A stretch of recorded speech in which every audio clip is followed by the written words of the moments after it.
La presentación que tengo con vosotros esta tarde se titula ¿Por qué espera Jesús? Estamos a 22 de marzo de 2019.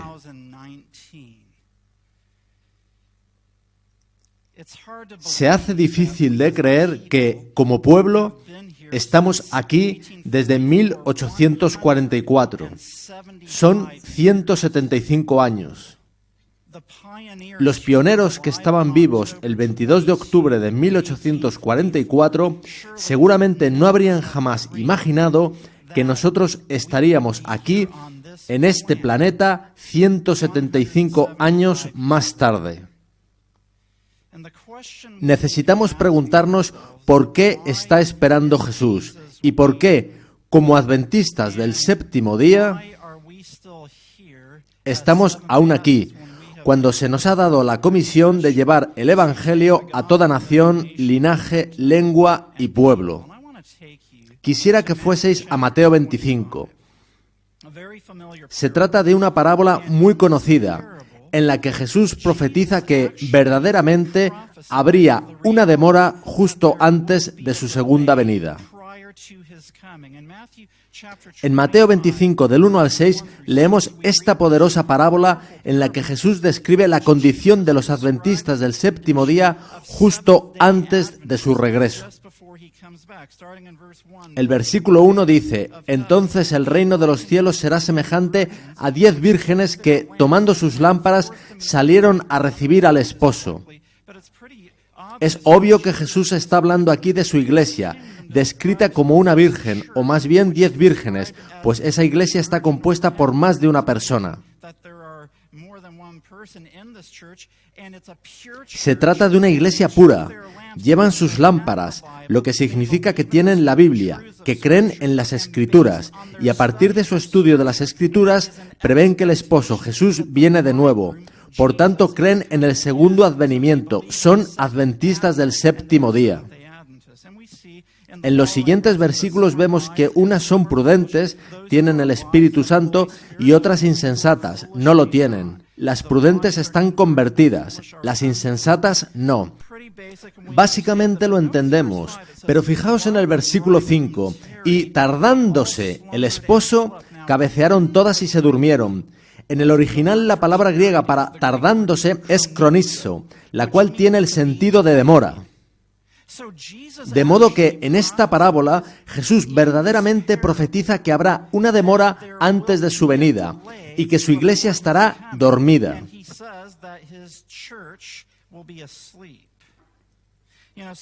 Solemos anhelar el momento en el que regrese Jesús, lo cual nos sacará de este mundo de sufrimiento y dolor.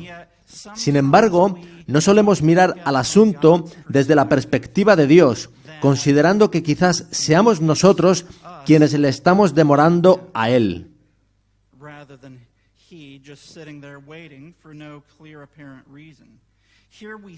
Vemos en las Escrituras, por tanto, que hay una demora. Hay quienes sugieren que Jesús vendrá en una fecha prefijada por Él y que no hay demora alguna, pero no es así.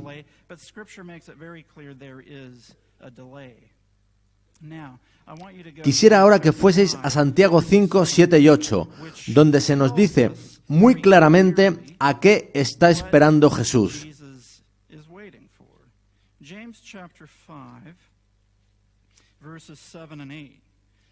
Dice así: «Por tanto, hermanos, tened paciencia hasta la venida del Señor. Mirad cómo el labrador espera el precioso fruto de la tierra, aguardando con paciencia hasta que reciba la lluvia temprana y la tardía. Tened también vosotros paciencia y afirmad vuestros corazones, porque la venida del Señor se acerca». El labrador aquí es Jesús, y está esperando el precioso fruto de la tierra. Espera a que el fruto madure, y para ello es necesario el derramamiento de las lluvias, temprana y tardía. Ahora, la lluvia temprana fue derramada en Pentecostés, y la lluvia tardía será derramada justo antes del regreso de Jesús. Vayamos ahora a Jeremías 3, a un versículo que no suele comentarse al describir al pueblo de Dios de los últimos días en lo concerniente al derramamiento de la lluvia tardía. En Jeremías 3:1 leemos: dicen, si alguno dejare a su mujer y yéndose ésta de él se juntare a otro hombre, ¿volverá a ella más? ¿No será tal tierra del todo amancillada? Tú pues has fornicado con muchos amigos, mas vuélvete a mí, dice Jehová. Así que Dios les dice que profesan seguirlo, pero que realmente están en el mundo, como una prostituta. Y Dios les dice que regresen a Él. Y a continuación dice: alza tus ojos a las alturas y ve en qué lugar no te hayas prostituido. Junto a los caminos te sentabas para ellos como árabe en el desierto, y con tus fornicaciones y con tu maldad has contaminado la tierra. Por esta causa las aguas han sido detenidas, y faltó la lluvia tardía, y has tenido frente de ramera, y no quisiste tener vergüenza. En otras palabras, el pueblo de Dios profesa seguirlo, pero hemos estado actuando como una ramera. Es interesante que Jesús describe a la iglesia de la Odisea en Apocalipsis 3, hablando de la vergüenza de su desnudez. Y en Jeremías 3 se dice que la iglesia de Dios rechaza avergonzarse y que por ello ha sido retenida la lluvia tardía. La fruta no puede madurar si la iglesia de Dios está espiritualmente desnuda, prostituyéndose con el mundo. Dios anhela venir a por su pueblo, pero quizás estemos en una situación espiritual que imposibilita el derramamiento de la lluvia tardía.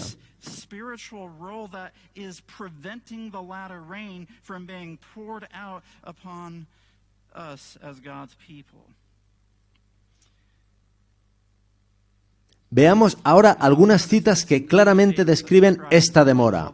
La primera está en Testimonios para la Iglesia, volumen 6, página 450, y dice así: si el propósito de Dios de dar al mundo el mensaje de misericordia hubiese sido llevado a cabo por su pueblo, Cristo habría venido ya a la tierra y los santos habrían recibido su bienvenida en la ciudad de Dios. Esto fue escrito en 1900, hace 119 años, y aquí seguimos. La siguiente está en el Evangelismo, página 695, y dice así: si los adventistas, después del gran chasco de 1844, se hubieran aferrado a su fe y hubieran ido unidos en pos de la providencia de Dios, y si hubieran recibido el mensaje del tercer ángel, y si lo hubieran proclamado al mundo con el poder del Espíritu Santo, habrían visto la salvación de Dios. El Señor habría obrado con poder mediante sus esfuerzos, la obra se habría terminado y Cristo habría venido para recibir a su pueblo y darle su recompensa. Vemos de nuevo que Cristo podría haber venido ya. No era su propósito que estuviésemos aún aquí en 2019. Veamos ahora por qué aún estamos aquí. Esto está en el manuscrito 4 de 1883 y aparece en el Evangelismo, página 696. Dice así: durante 40 años la incredulidad, la murmuración y la rebelión impidieron la entrada del antiguo Israel en la tierra de Canaán. Los mismos pecados han demorado la entrada del moderno Israel en la Canaán celestial. En ninguno de los dos casos fallaron las promesas de Dios. La incredulidad, la mundanalidad, la falta de consagración y las contiendas entre el profeso pueblo de Dios nos han mantenido en este mundo de pecado y tristeza tantos años. Solo sobre incredulidad, mundanalidad y falta de consagración podríamos dar todo un sermón o toda una tanda de sermones. Pero pensad un momento, no en personas que no creen en la Biblia o en el espíritu de profecía, sino en vosotros mismos como una de las 10 vírgenes que espera el retorno de Jesús.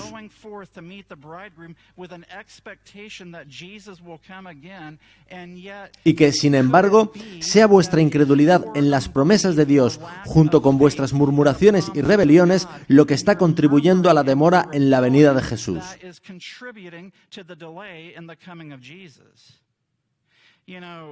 Muchas veces nos echamos las manos a la cabeza con lo que hacían los hijos del antiguo Israel. Pero, ¿qué hacéis vosotros cuando las cosas no salen como queréis? ¿Murmuráis y os quejáis como hacían ellos? Esos son los pecados que han demorado la entrada del moderno Israel en la Canaán celestial. No vamos a extendernos en ello ahora, pero claramente vemos contiendas y rebelión en el pueblo de Dios actual. Per se right now, but clearly we can see strife and rebellion in the midst of God's people. Now, here's another statement. Veamos otra cita. Es de 1901 y está en el Evangelismo, página 696. Tal vez tengamos que permanecer aquí en este mundo muchos años más debido a la insubordinación, como les sucedió a los hijos de Israel, pero por amor de Cristo, su pueblo no debe añadir pecado sobre pecado, culpando a Dios de las consecuencias de su propia conducta errónea. No estamos aún en este mundo por capricho de Dios, sino por nuestra insubordinación.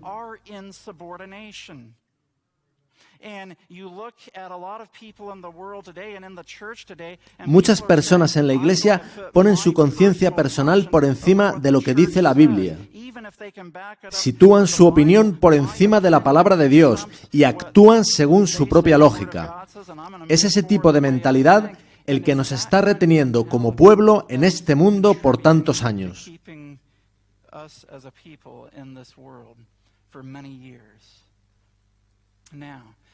Vayamos ahora a la Biblia y veamos cómo estará este mundo cuando retorne Jesús.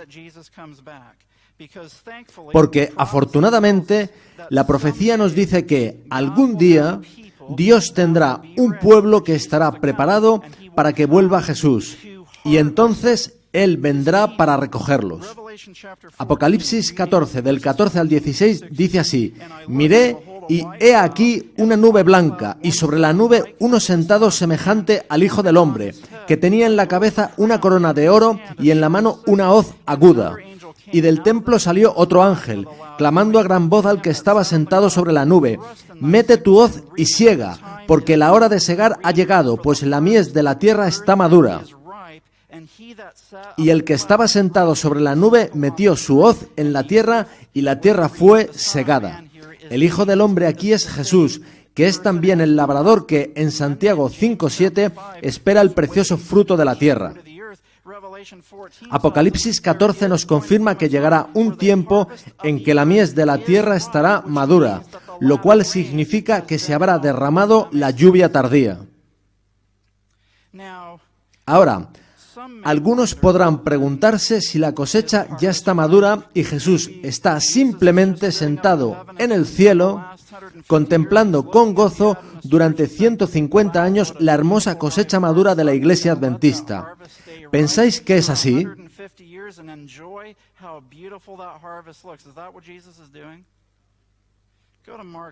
Id por favor a Marcos 4, 28 y 29, donde se describe qué es lo que sucede en el tiempo de la cosecha.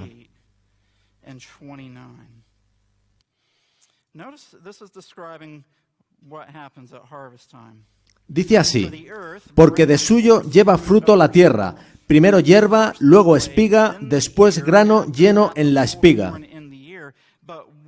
Y cuando el fruto está maduro, enseguida se mete la hoz, porque la siega ha llegado.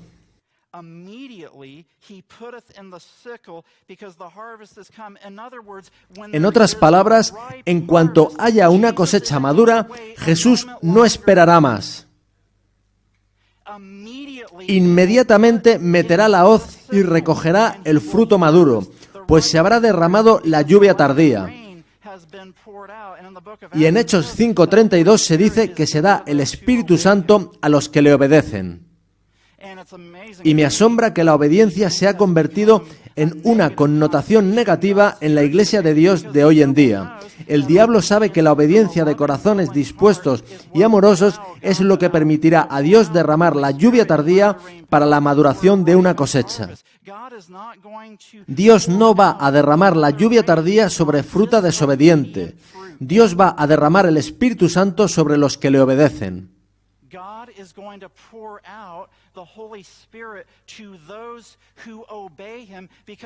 En la Iglesia Adventista del Séptimo Día tenemos un problema de orgullo. Muchos quieren ser centros de influencia. Quieren conducir la corriente y fijar la agenda.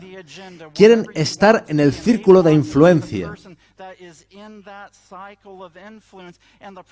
Si Dios derramara la lluvia tardía ahora, intentaríamos atribuirnos el mérito de la obra que estaría haciendo Dios. Y Dios no está buscando una generación que se atribuya los méritos del poder de Dios. Dios está buscando un pueblo que lleve fruto, lo cual es semejanza a Jesús. that is in the likeness of Jesus. Now, Leeré ahora un texto de Palabras de vida del Gran Maestro. and this starts on page 6. Comienza en la página 67 y dice así: el trigo desarrolla primero hierba, luego espiga, después grano lleno en la espiga. El objeto del agricultor al sembrar la semilla y cultivar la planta creciente es la producción de grano. Production of grain. He desires bread for Desea pan para el hambriento y semilla para las cosechas futuras. Así también el agricultor divino espera una cosecha como premio de su labor y sacrificio. sacrifice. Now, this Y aquí empiezan a aclararse las cosas. Cristo está tratando de reproducirse a sí mismo en el corazón de los hombres. right there. Voy a parar ahí. Not simply Fijaos que no es simplemente reflejar quién es Él, es reproducirse a sí mismo. Hay una diferencia. A veces oigo decir que la reproducción del carácter de Cristo es como la luna reflejando la luz del sol. No enseña eso la Biblia, os lo mostraré. show you that, and that's Y no es lo que dice esta cita. Christ is seeking Cristo está tratando de reproducirse a sí mismo en el corazón de los hombres, y esto lo hace mediante los que creen en Él. believe in him. Now let me say this. Ahora, dejadme deciros esto: si no creéis que Cristo puede reproducirse a sí mismo en vosotros, no sucederá. There must be a belief Debe haber fe en que Cristo realmente puede reproducir su carácter en ti. in you. La cita termina diciendo lo siguiente: On to say the object of the el objeto de la vida cristiana es llevar fruto, la reproducción del carácter de Cristo en el creyente, para que ese mismo carácter pueda reproducirse en otros. talk about this a little bit more tomorrow, but realize Daos cuenta de que la reproducción del carácter de Cristo no es simplemente dejar de hacer cosas malas. Voy a dejar de hacer esto y de comer eso y de ver aquello. doing this, I'm going to stop eating that, I'm going to stop wearing this, I'm going to stop watching that. That's all part of it. Eso es parte, pero el gran propósito de la reproducción del carácter de Cristo es que seas testimonio como lo era Jesús. Witness the way Jesus was. That you will bear Entonces llevarás fruto que hará a otros recordar a Jesús. Y no solo eso, sino que su carácter será a su vez reproducido en otros por tu influencia. your influence, so that we're not simply No buscamos simplemente ganar miembros de iglesia, sino discípulos que tendrán el carácter de Cristo.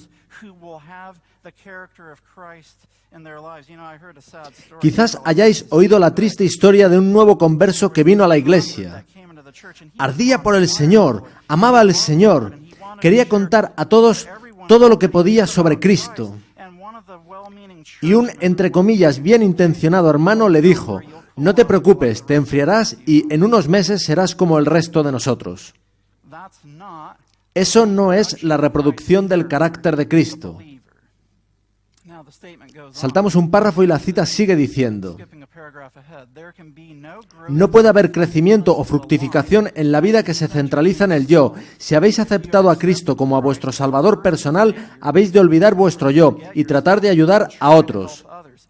Talk of the love of Hablad del amor de Cristo, de su bondad, cumplid con todo deber que se presente, llevad la carga de las almas sobre vuestro corazón, y por todos los medios que estén a vuestro alcance tratad de salvar a los perdidos. as you receive the Spirit A medida que recibáis el Espíritu de Cristo, el Espíritu de amor desinteresado y de trabajo por otros, iréis creciendo y dando frutos. Fijaos en qué es el Espíritu de Cristo. Es el Espíritu de amor desinteresado y de trabajo por otros.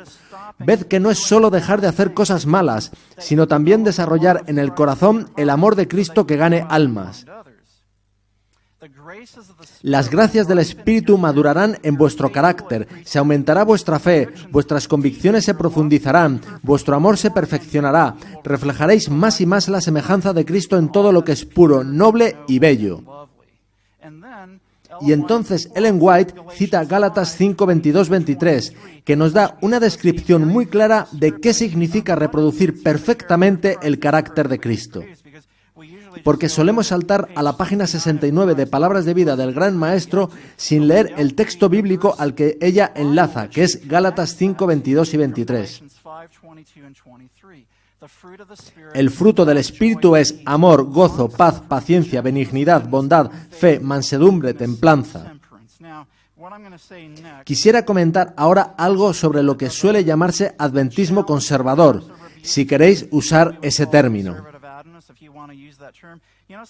A veces, ese llamado adventismo conservador puede pensar que, si enseña la teología correcta de la Biblia y el espíritu de profecía, Dios pasará por alto una actitud avasalladora e irritante, como de un elefante en la cacharrería, para tratar de imponer la verdad a toda costa. Con eso la gente se apaga, por mucho que se piense que se ha hecho lo correcto, que se ha compartido la verdad y que luego ellos la rechazaron. Muchos se preguntan por qué no ha vuelto Jesús, y es porque no hay mansedumbre, ni gozo, ni amor, ni paz. A veces no tenemos ese amor y ese gozo. A veces solo sabemos estar tristes. Y nos preguntamos por qué no ha vuelto Jesús. Imagino que Él mirará para abajo y dirá: ¿son estos los que profesan tener los mensajes de los 3 ángeles? Pero si hoy están de nuevo en plan gruñón. Tienen otro mal día, murmurando y quejándose, como el antiguo Israel. No aman a sus enemigos, ni oran por los que los tratan mal. No tienen gozo, no hay paz, no hay paciencia, no tienen dulzura con los demás, ni fe en las promesas de Dios. Esta es la mentalidad laodicense. Puedo tener una mala actitud, puedo no ser muy amable, pero como conozco la verdad, Dios pasará eso por alto en el juicio.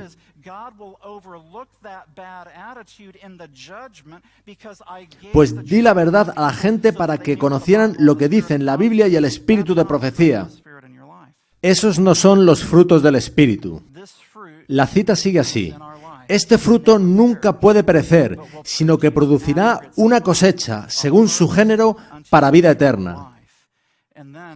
Y a continuación dice lo siguiente: cuando el fruto fuere producido, luego se mete la hoz, porque la siega es llegada. De modo que el fruto producirá una cosecha, una generación de adventistas que tendrán amor, gozo, paz, paciencia, benignidad, bondad, fe, mansedumbre y templanza. Eso es lo que Dios está buscando.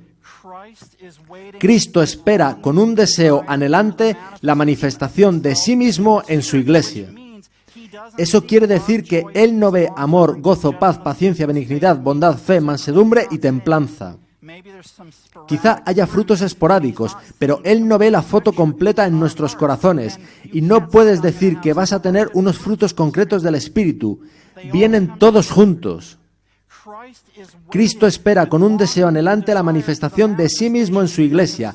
Cuando el carácter de Cristo sea perfectamente reproducido en su pueblo, entonces vendrá Él para reclamarlos como suyos.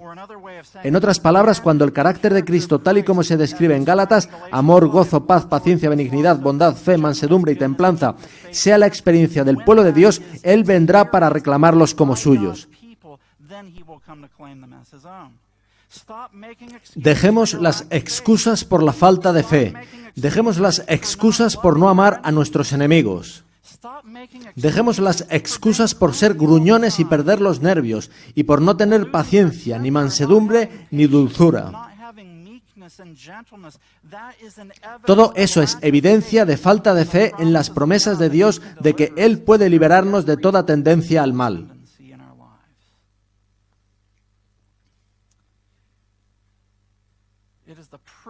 Todo cristiano tiene la oportunidad no solo de esperar, sino de apresurar la venida de nuestro Señor Jesucristo. Si todos los que profesan el nombre de Cristo llevaran fruto para su gloria, cuán prontamente se sembraría en todo el mundo la semilla del Evangelio.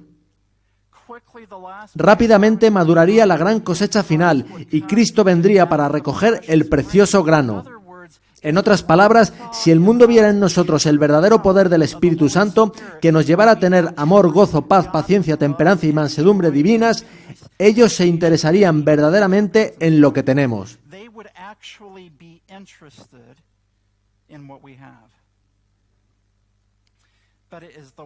Pero es la mundanalidad, la incredulidad, las contiendas y la falta de consagración entre el pueblo de Dios lo que nos ha mantenido en este mundo. Si algunas personas vinieran a nuestras juntas de iglesia, se preguntarían: ¿por qué habría yo de unirme a esta iglesia? ¿Por qué querría yo dejar todo lo que tengo, incluyendo mi trabajo por guardar el sábado, para unirme a esta iglesia en la que están todos peleados? Supuestamente me estoy uniendo a la verdad, pero esta gente vive como si esa verdad no estuviese ni siquiera en su corazón. Pero cuando la gente vea la verdad viviendo en nosotros por la gracia de Jesús, esto producirá una cosecha que crecerá rápidamente. Así lo confirman las citas que hemos leído.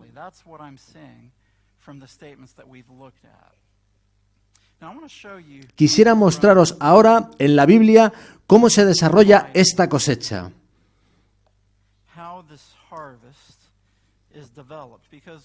Porque vemos que hay una demora, eso es innegable. Jesús así lo dijo. El pueblo de Dios del tiempo del fin, los adventistas del séptimo día, que esperamos a Jesús, está dormido al estar Jesús demorándose. Pero la razón de la demora está en nosotros, no en Dios. No hemos recibido la lluvia tardía porque estamos vagando con un pie en la iglesia y otro en el mundo.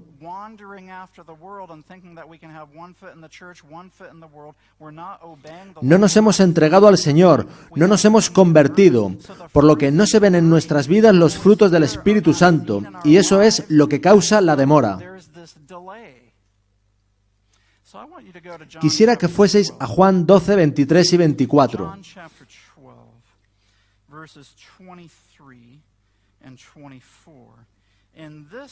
Este texto muestra cómo se desarrolla la cosecha.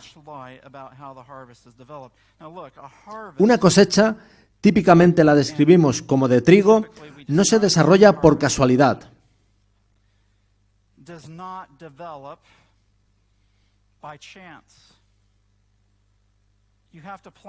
Para que crezca la planta hay que sembrar una semilla. La semilla no puede sembrarse de cualquier manera, sino que, de acuerdo con la Biblia, debe sembrarse de una manera concreta para que se desarrolle una cosecha.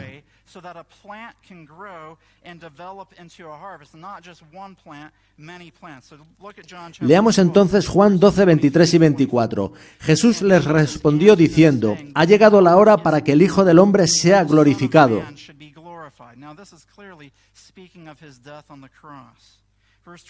De cierto os digo que si el grano de trigo no cae en la tierra y muere, queda solo, pero si muere, lleva mucho fruto.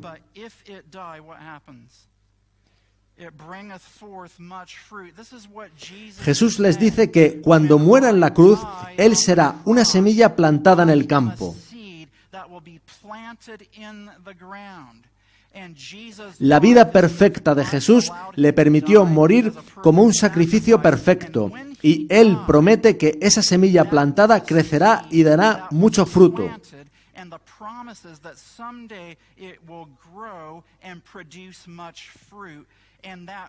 Fruto que será a semejanza de la semilla que fue plantada.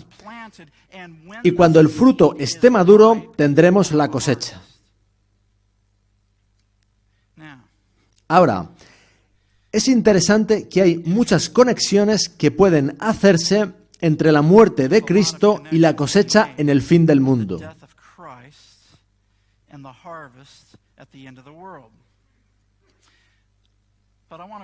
Quiero leeros una cita de El deseado de todas las gentes, página 83.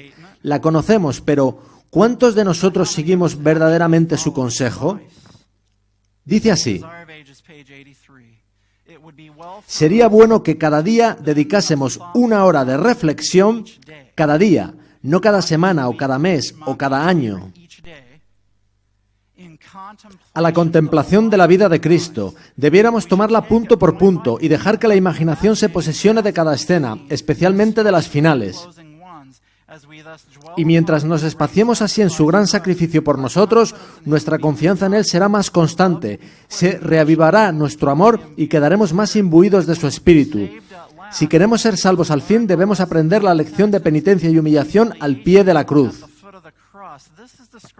Aquí se describe el proceso de salvación. Encontrándonos con Jesús en la cruz, escapamos de nuestro discurso «no estoy tan mal». Dios, gracias porque no soy como esos liberales que no creen en el espíritu de profecía. Quizás sea mezquino, gruñón y grosero, pero al menos creo en el espíritu de profecía.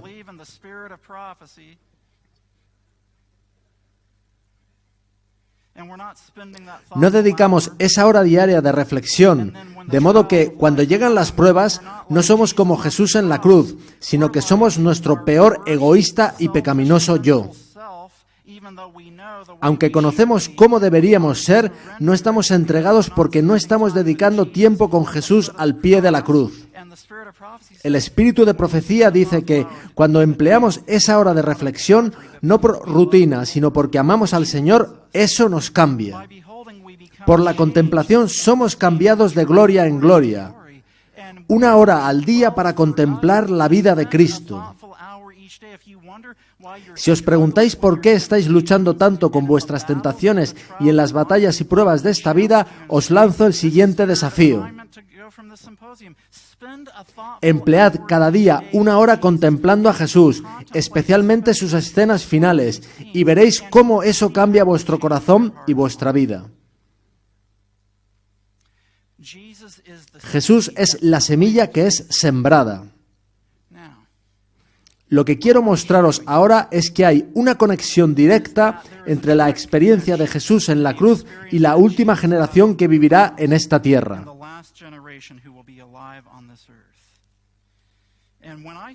Yo llegué a comprender esto cuando estaba en Trinidad, en los 2 años que estuve allí como misionero. Yo hice allí bastantes predicaciones y recuerdo que un día el Señor me reveló esto durante mi estudio. Aquello me impresionó y me proporcionó una clara comprensión bíblica sobre cómo será esa última generación y sobre cómo será posible. Leamos Apocalipsis 14:12. Aquí está la paciencia de los santos, los que guardan los mandamientos de Dios y la fe de Jesús. Esta es la conclusión del mensaje del tercer ángel. Después el versículo 13 nos habla de la resurrección especial y del 14 al 20 se nos describe la cosecha. Los 5 primeros versículos de ese capítulo 14 describen a los 144.000. Del 6 al 12 están los mensajes de los 3 ángeles y del 14 al 20 hay una descripción de la cosecha. Los mensajes de los 3 ángeles, versículos del 6 al 12, producen los 144.000, que es la cosecha que viene a recoger Jesús cuando está totalmente madura. Son los 3 mensajes angélicos con el Evangelio eterno los que producen al final del mundo la cosecha de los 144.000. Y una descripción de esta cosecha totalmente madura, a por la que viene Jesús, está en Apocalipsis 14:12. Aquí está la paciencia de los santos, los que guardan los mandamientos de Dios y la fe de Jesús. Lo que voy a mostraros ahora es que cada uno de estos 3 elementos, la paciencia de los santos, los mandamientos de Dios y la fe de Jesús, están perfectamente personificados por Jesús cuando está muriendo en la cruz.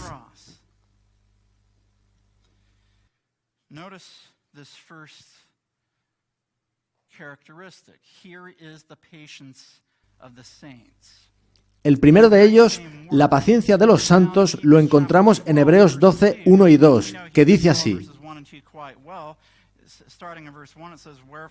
Por tanto, nosotros también, teniendo en derredor nuestro tan grande nube de testigos, despojémonos de todo peso y del pecado que nos asedia, y corramos con paciencia. En griego es la misma palabra que en Apocalipsis 14:12. La carrera que tenemos por delante, puestos los ojos en Jesús, el autor y consumador de la fe, el cual por el gozo puesto delante de él, sufrió la cruz. Ahora, esa palabra sufrió tiene en griego la misma raíz que la palabra paciencia.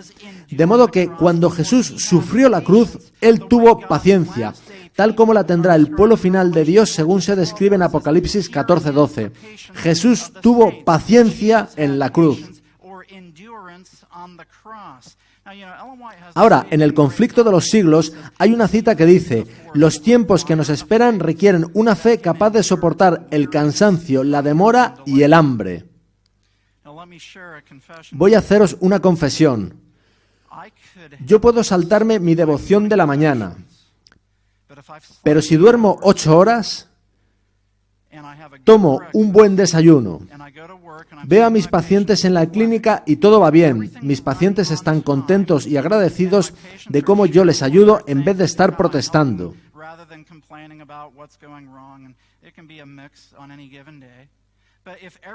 Si todo va perfecto, yo podría ser una persona muy agradable aun sin haber estado en conexión con el Señor esa mañana. Pero la pregunta es, ¿cómo me comporto cuando estoy fatigado, cuando como tarde y, como resultado, voy atrasado en todo?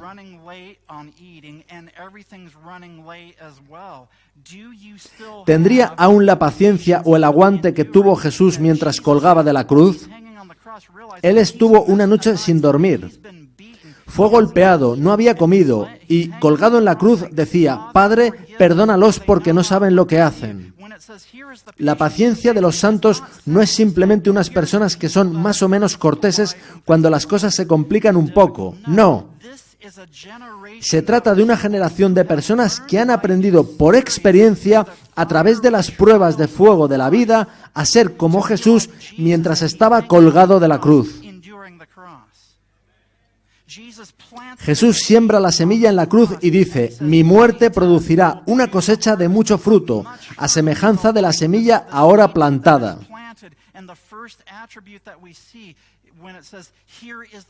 Aquí está la paciencia de los santos, es otra manera de decir, he aquí una generación preparada para pasar por el tiempo de angustia de Jacob, del modo que Jesús sufrió la cruz. Pero no solo eso, también guardan los mandamientos de Dios.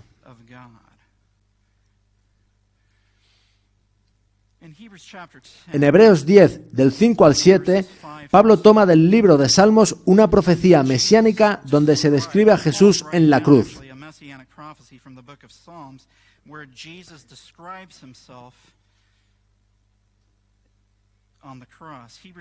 Dice así, por lo cual, entrando en el mundo dice, sacrificio y ofrenda no quisiste, mas me preparaste cuerpo, holocaustos y expiaciones por el pecado no te agradaron. Entonces dije, he aquí que vengo, oh Dios, para hacer tu voluntad, como en el rollo del libro está escrito de mí. Jesús está diciendo que vino a esta tierra y que un cuerpo fue preparado para él para ser un sacrificio vivo, para hacer la voluntad de Dios. Y en Salmos 40, de donde ese pasaje está tomado, se define claramente cuál es la voluntad de Dios. Salmos 47 y 8 dice así, entonces dije, he aquí vengo, en el rollo del libro está escrito de mí, el hacer tu voluntad, Dios mío, me ha agradado, y tu ley está en medio de mi corazón. En otras palabras, hacer la voluntad de Dios es que la ley de Dios esté escrita en corazón y mente. Y así, Jesús dice que, cuando vino a esta tierra, en la naturaleza humana caída que le fue dada, vino a ser un sacrificio y a vivir una vida perfecta.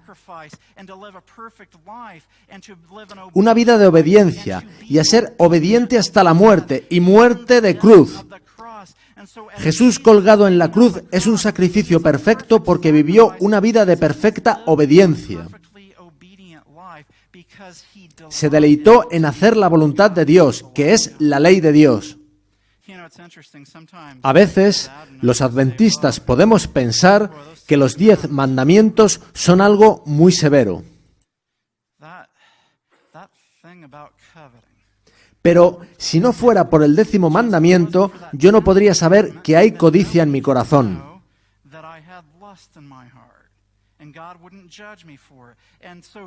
La ley no considera simplemente acciones externas, sino también motivaciones internas. Y Jesús podía decir, el hacer tu voluntad, Dios mío, me agrada, y tu ley está en medio de mi corazón. ¿Cuántos de nosotros podemos decir que estamos agradecidos por poder guardar la ley de Dios? Sin embargo, más adelante en Hebreos 10 dice que el nuevo pacto consiste en escribir la ley de Dios en nuestros corazones. Así que Jesús vivió una vida de nuevo pacto.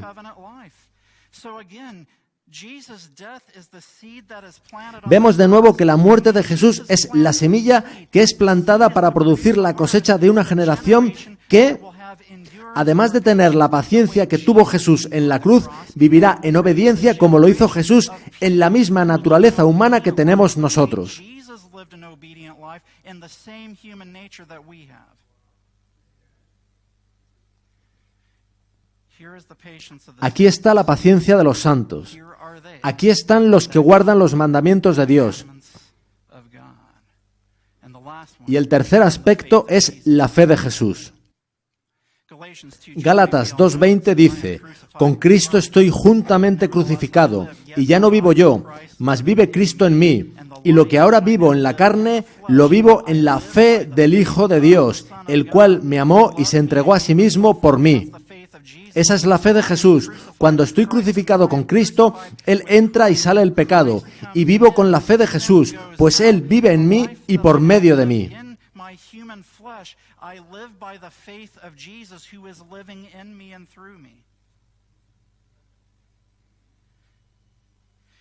In order to have Para tener la fe de Jesús, ha de haber una total muerte al yo, la cual ha de ser renovada diariamente.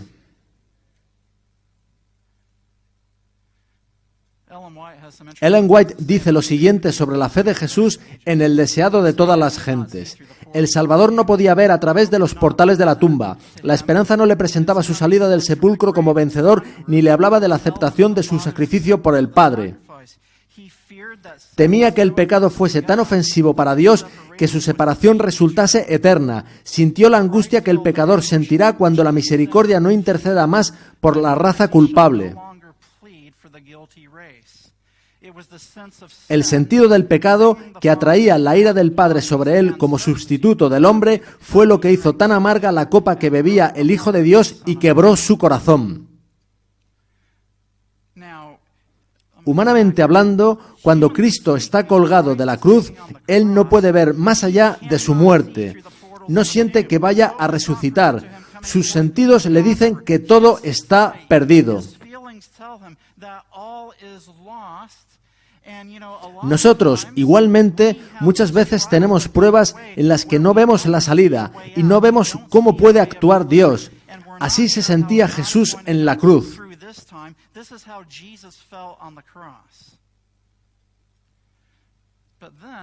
Pero 3 páginas después leemos lo siguiente: de repente la lobreguez se apartó de la cruz y en tonos claros como de trompeta que parecían repercutir por toda la creación, Jesús exclamó: consumado es, Padre, en tus manos encomiendo mi espíritu. Una luz circulló la cruz y el rostro del Salvador brilló con una gloria como la del sol. Inclinó entonces la cabeza sobre el pecho y murió. Aquí es donde a menudo fallamos. No vemos la salida y en vez de, por fe, reclamar las promesas de Dios en las Escrituras, manifestamos duda y pesadumbre. Dios nos llama a algo mejor. Entre las terribles tinieblas, aparentemente abandonado de Dios, Cristo había apurado las últimas heces de la copa de la desgracia humana. En esas terribles horas había confiado en la evidencia que antes recibiera de que era aceptado de su Padre, conocía el carácter de su Padre, comprendía su justicia, su misericordia y su gran amor. En otras palabras, colgado de la cruz, Jesús no sentía la presencia de su Padre, no sentía que lo fuese a rescatar de la tumba. El pecado era demasiado ofensivo. Pero por fe recuerda sus experiencias previas con el Padre, y eso es lo que lo sostiene. Por eso necesitamos tener ahora esas experiencias de fe. Fijaos que, a continuación, Ellen White deja claro que Jesús ejerció fe. Por la fe confió en aquel a quien había sido siempre su placer obedecer. Y mientras sumiso se confiaba a Dios, desapareció la sensación de haber perdido el favor de su Padre. Por la fe, Cristo venció. Hermanos, esto no fue una dificultad menor para Cristo. Literal y humanamente, Él no podía ver a través de los portales de la tumba. Cristo sintió la pérdida de la presencia de su Padre como nunca antes en su vida y como nunca lo hemos podido sentir nosotros.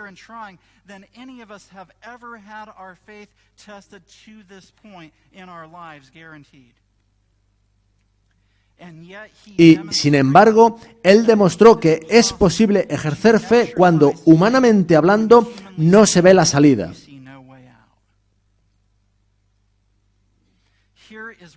Esto es lo que hace tan poderoso el mensaje del tercer ángel.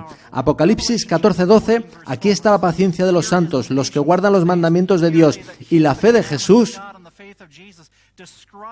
describe a los 144.000, pero describe también a Jesús cuando colgaba de la cruz. Este es el carácter de Jesús y es el mensaje del tercer ángel, el cual ha de ser proclamado y demostrado en alta voz. El mensaje del tercer ángel tiene tanto poder porque describe a Jesús colgado de la cruz y promete que Dios producirá un pueblo que tendrá una vivencia semejante. La semilla producirá una cosecha. Jesús en la cruz produce al final del tiempo una generación que tendrá una vivencia como la suya en la cruz. Por eso tiene poder el mensaje del tercer ángel, el cual no solo será proclamado, sino que también será demostrado.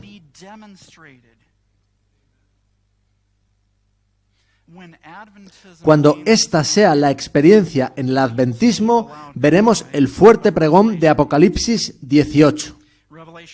Apocalipsis 18:1 describe a un ángel descendiendo del cielo con gran poder y la tierra siendo iluminada con su gloria.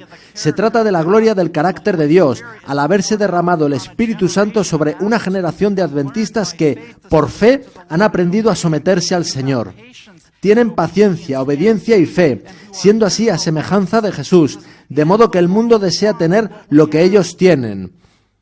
La tierra será iluminada con la gloria del carácter de Dios.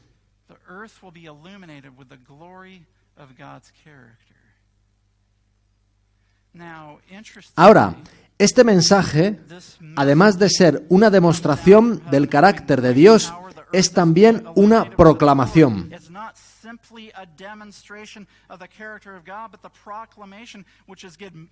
Y clamó con voz potente diciendo: ha caído la gran Babilonia, y se ha hecho habitación de demonios, y guarida de todo espíritu inmundo, y albergue de toda ave inmunda y aborrecible.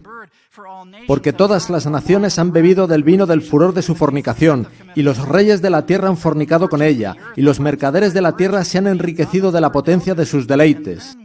Y entonces dice lo siguiente: salid de ella, pueblo mío, para que no seáis partícipes de sus pecados, ni recibáis parte de sus plagas, porque sus pecados han llegado hasta el cielo. Hay una última generación de santos justos y hay una última generación de impíos cuyos pecados llegan hasta el cielo. Y Ellen White dice en el Signs of the Times del 12 de junio de 1893 que sus pecados llegan hasta el cielo cuando legislativamente se invalide finalmente la ley de Dios. ¿Os dais cuenta de que Dios no está esperando a que el Papa y el presidente conspiren juntos para lanzar una ley dominical? Ni tampoco a que la ciudadanía norteamericana reclame una ley dominical.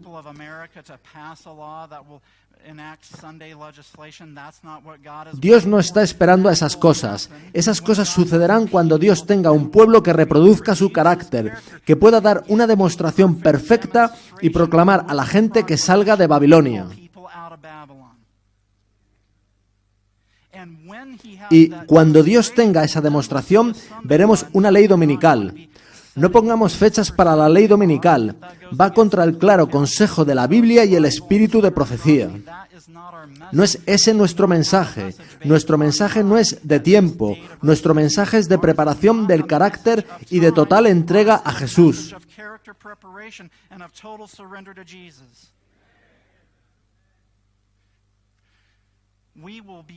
Seremos capaces de proclamar la caída final de Babilonia cuando nuestro carácter sea plenamente el de Jesús. La triste realidad es que, a veces, los adventistas del séptimo día proclamamos la caída de Babilonia con el carácter de Babilonia, y eso no funciona. Cuando haya reproducido su carácter en su pueblo, Dios permitirá, en los últimos eventos de la historia de esta tierra, la ley dominical. De modo que Dios utiliza los 3 mensajes angélicos para producir los 144.000 de Apocalipsis 14:12. Los 144.000 son una reproducción del carácter de Cristo.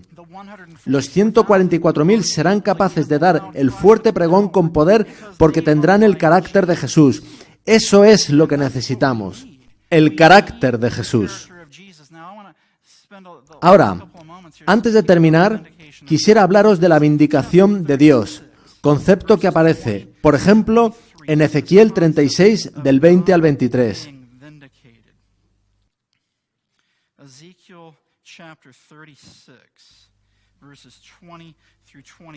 Dice así en Ezequiel 36, del 20 al 23. Y cuando llegaron a las naciones a donde fueron, profanaron mi santo nombre, diciéndose de ellos, estos son pueblo de Jehová, y de la tierra de él han salido. En otras palabras, podemos profanar el nombre del Señor mientras profesamos ser el pueblo de Dios. Jeremías 3 habla de eso y de cómo, por ello se ha retenido la lluvia tardía. Sigue diciendo, pero he tenido dolor al ver mi santo nombre profanado por la casa de Israel entre las naciones a donde fueron. Por tanto di a la casa de Israel, así ha dicho Jehová el Señor, no lo hago por vosotros, oh casa de Israel, sino por causa de mi santo nombre, el cual profanasteis vosotros entre las naciones a donde habéis llegado. Cuando profesamos seguir al Señor, pero no hay diferencia entre nosotros y el mundo, profanamos el nombre del Señor, y así no vindicamos su nombre. Pero fijaos en el versículo 23. Y santificaré mi grande nombre, profanado entre las naciones, el cual profanasteis vosotros en medio de ellas. Y sabrán las naciones que yo soy Jehová, dice Jehová el Señor, cuando sea santificado en vosotros delante de sus ojos. Cuando el mundo vea que hemos sido santificados a semejanza de Jesús, Dios será vindicado ante el universo. Y que quede esto muy claro, nosotros no vindicamos a Dios. Dios se vindica a sí mismo por medio de nosotros. Dios se vindica a sí mismo por medio de los 144.000. En vez de profanar el nombre de Dios entre las naciones, permitiremos que el Señor habite en nuestros corazones de modo que sea vindicado y glorificado por medio de nosotros. Fijaos en esta cita de El deseado de todas las gentes, página 671. El Salvador vino para glorificar al Padre demostrando su amor. Así el Espíritu iba a glorificar a Cristo revelando su gracia al mundo.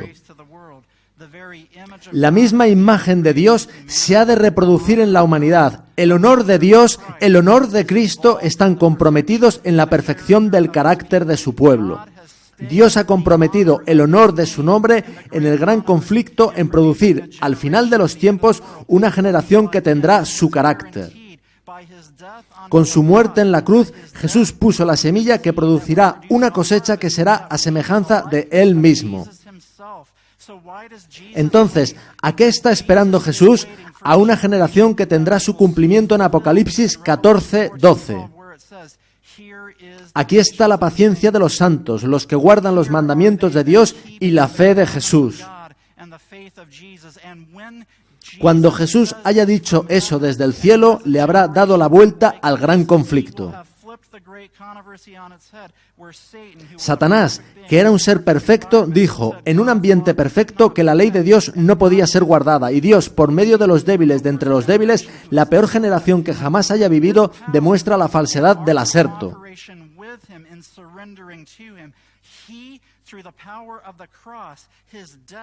Por medio de su poder y nuestra cooperación al someternos a Él, Él producirá en nosotros la semejanza de sí mismo.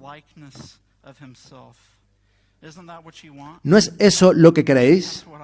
Es lo que yo quiero y lo que necesito. Y por la gracia de Dios, si somos crucificados con Cristo, será la realidad en nuestras vidas y Jesús vendrá a reclamarnos como suyos.